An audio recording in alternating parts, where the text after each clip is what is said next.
میت کو دفنانے کے بعد تیسرے دن مردے کے ساتھ کیا ہوتا ہے، یہ جان کر آپ حیران رہ جاؤ گے۔ بسم اللہ الرحمن الرحیم۔ انسان اپنی زندگی میں بہت سے کام محض اپنی لذت یا خواہش کو پورا کرنے کے لیے کرتا ہے، جس کی وجہ سے یا تو اس کا پیسہ برباد ہوتا ہے یا صحت برباد ہوتی ہے۔ موت کو یاد رکھنے والے کی خواہش کم ہوتی ہے۔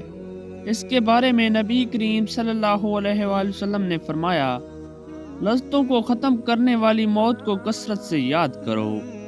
بارگاہ رسالت میں عرض کی گئی، کون سا مومن زیادہ عقل مند ہے؟ ارشاد فرمایا، موت کو کثرت سے یاد کرنے اور موت کے بعد کے لیے اچھی تیاری کرنے والے، یہی لوگ زیادہ سمجھدار ہیں۔ ابن ماجہ، ہر شخص کی جتنی زندگی مقرر ہے، اس میں نہ زیادتی ہو سکتی ہے نہ کمی۔ جب زندگی کا وقت پورا ہو جاتا ہے، اس وقت حضرت عزرائیل علیہ السلام قبض روح کے لیے آتے ہیں اور اس شخص کے دائیں بائیں جہاں تک نگاہ کام کرتی ہے فرشتے دکھائی دیتے ہیں۔ مسلمان کے آس پاس رحمت کے فرشتے ہوتے ہیں اور کافر کے دائیں بائیں عذاب کے۔ اس وقت ہر شخص پر اسلام کی حقانیت آفتاب سے زیادہ روشن ہو جاتی ہے، مگر اس وقت کا ایمان معتبر نہیں، اس لیے کہ حکم ایمان بالغیب کا ہے، اور اب غیب نہ رہا بلکہ یہ چیزیں مشاہدہ ہو گئی۔ مرنے کے بعد مسلمان کی روح حسب مرتبہ مختلف مقاموں میں رہتی ہے، بعض کی قبر پر، بعض کی چاہے زمزم شریف میں، بعض کی آسمان زمین کے درمیان، بعض کی پہلے دوسرے ساتویں آسمان تک، اور بعض کی آسمانوں سے بھی بلند، اور بعض کی روحیں زیر عرش کندلیوں میں، اور بعض کی اعلیٰ علین میں، مگر کہیں ہوں اپنے جسم سے ان کا تعلق بددستور رہتا ہے۔ جو کوئی قبر پر آئے اسے دیکھتے پہچانتے اس کی بات سنتے ہیں۔ حدیث میں ہے کہ ایک طاہر پہلے قفس میں بند تھا اور اب آزاد کر دیا گیا۔ علماء کرام فرماتے ہیں، بے شک پاک جانیں جب بدن کے علاقوں سے جدا ہوتی ہیں، عالم بالا سے مل جاتی ہیں اور سب کچھ ایسا دیکھتی سنتی ہیں جیسے یہاں حاضر ہیں۔ حدیث میں فرمایا، جب مسلمان مرتا ہے اس کی روح کھول دی جاتی ہے جہاں چاہے جائے۔ مرد کلام بھی کرتا ہے اور اس کے کلام کو جن اور انسان کے سوا تمام حیوانات وغیرہ سنتے بھی ہیں۔ جب مردے کو قبر میں دفن کرتے ہیں، اس وقت اس کو قبر دباتی ہے۔ اگر وہ مسلمان ہے تو اس کا دبانا ایسا ہوتا ہے جیسے ماں پیار سے اپنے بچے کو زور سے چمٹا لیتی ہے، اور اگر کافر ہے تو اس کو اس زور سے دباتی ہے کہ ادھر کی پسلیاں ادھر اور ادھر کی پسلیاں ادھر جاتی ہیں۔ جب دفن کرنے والے دفن کر کے وہاں سے چلے جاتے ہیں، وہ ان کے جوتوں کی آواز سنتا ہے۔ اس وقت اس کے پاس دو فرشتے اپنے دانتوں سے زمین چیرتے ہوئے آتے ہیں اور نہایت سختی کے ساتھ پرخت آواز میں سوال کرتے ہیں۔ پہلا سوال، تیرا رب کون ہے؟ دوسرا سوال، تیرا دین کیا ہے؟ چوتھا سوال، ان کے بارے میں تو کیا کہتا تھا؟ مسلمان ہے تو پہلے سوال کا جواب دے گا، میرا رب اللہ ہے، اور دوسرے کا جواب دے گا، میرا دین اسلام ہے۔ تیسرے سوال کا جواب دے گا، وہ تو رسول اللہ صلی اللہ علیہ وآلہ وسلم ہیں۔ اس وقت آسمان سے ایک منادی ندا کرے گا کہ میرے بندے نے سچ کہا، اس کے لیے جنت کا بچھونا بچھاؤ اور جنت کا لباس پہناؤ، اور اس کے لیے جنت کی طرف ایک دروازہ کھول دو۔ جنت کی نسیم اور خوشبو اس کے پاس آتی رہے گی، اور جہاں تک نگاہ پھیلے گی وہاں تک اس قبر کشیدہ کر دی جائے گی، اور اس سے کہا جائے گا کہ تو سو جا۔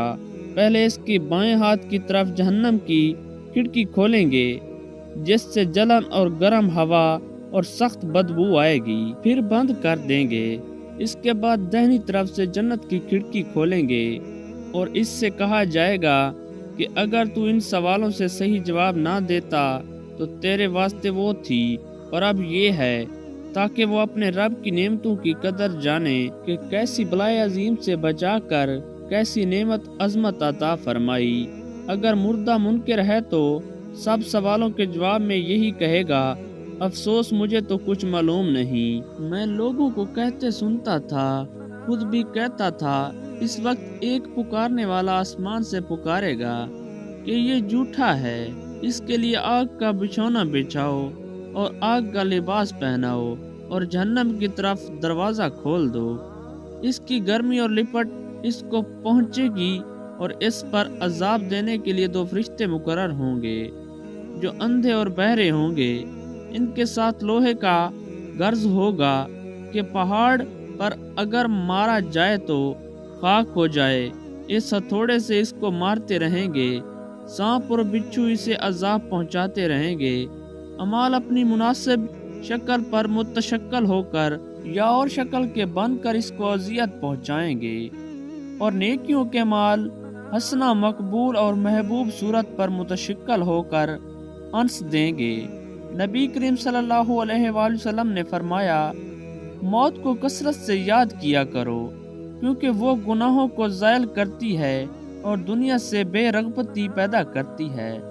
سیدنا حسن بصری رحمۃ اللہ علیہ فرماتے ہیں، جس نے موت کو یاد دل میں بسا لی تو دنیا کی ساری مصیبتیں اس پر آسان ہو جائیں گی۔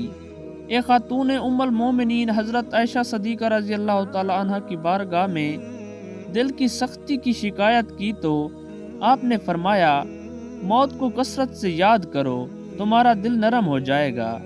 ناظرین، حضور صلی اللہ علیہ وآلہ وسلم نے فرمایا، موت کے بعد روح کیسے پکارتی ہے؟ میت کو سب سے زیادہ درد کب ہوتا ہے؟ مرنے کے بعد کا منظر کیسا ہوتا ہے؟ جانیے اس ویڈیو میں۔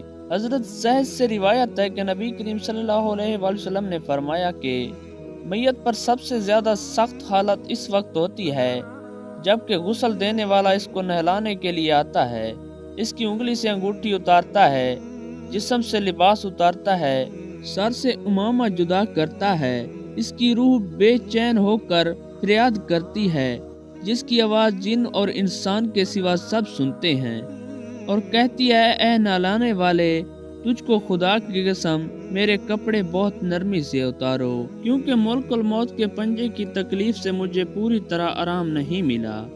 پھر جب اس کو تختے پر لٹا کر اس پر پانی ڈالا جاتا ہے تو روح چلاتی ہے، اے نہلانے والے، خدا کے واسطے میرے جسم کو قوت سے ہاتھ نہ لگا، کیونکہ وہ جان کنی کی سختی سے زخمی اور چور چور ہو کر رہا ہے۔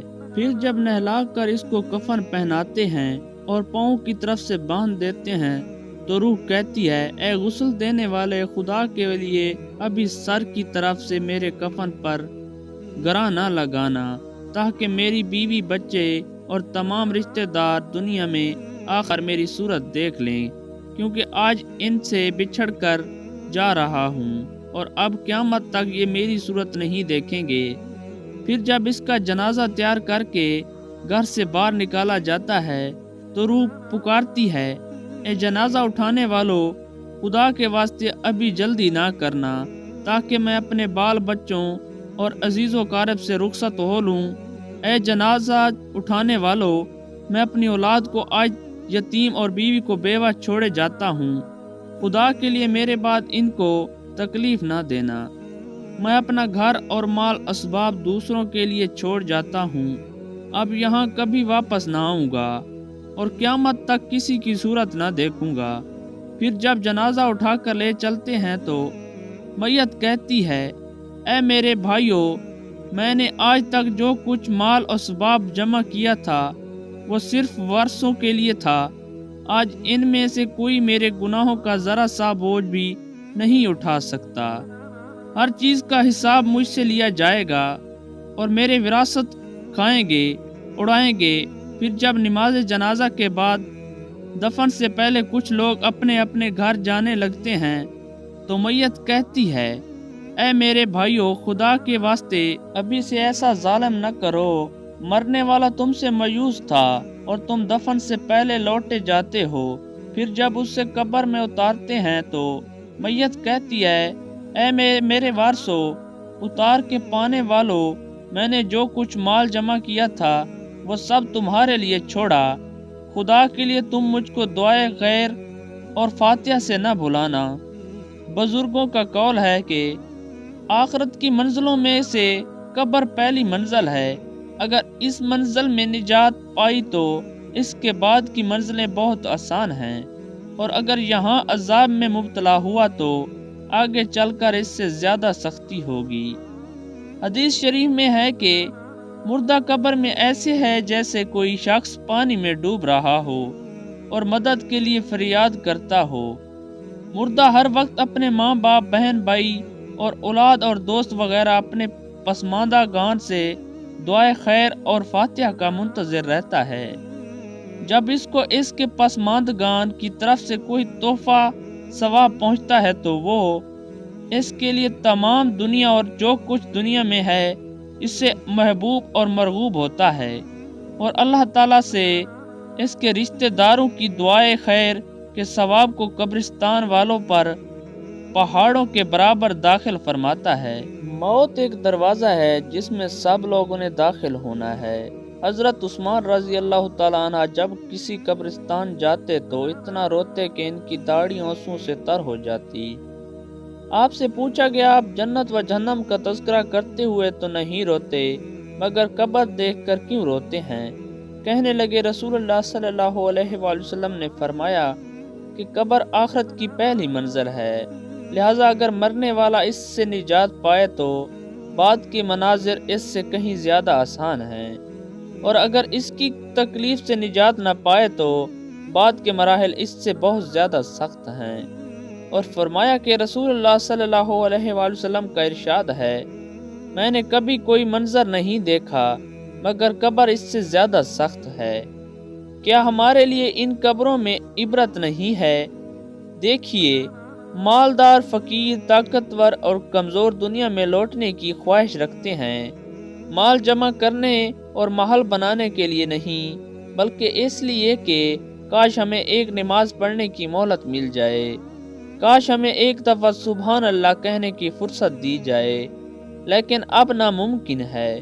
اب اعمال نامے لپیٹ دیے گئے ہیں، روح جسم سے نکال لی گئی ہے، زندگی کی مہلت ختم ہے۔ اب ہر میت اپنے عمل سے مرحوم ہو کر قبر میں پڑی ہے۔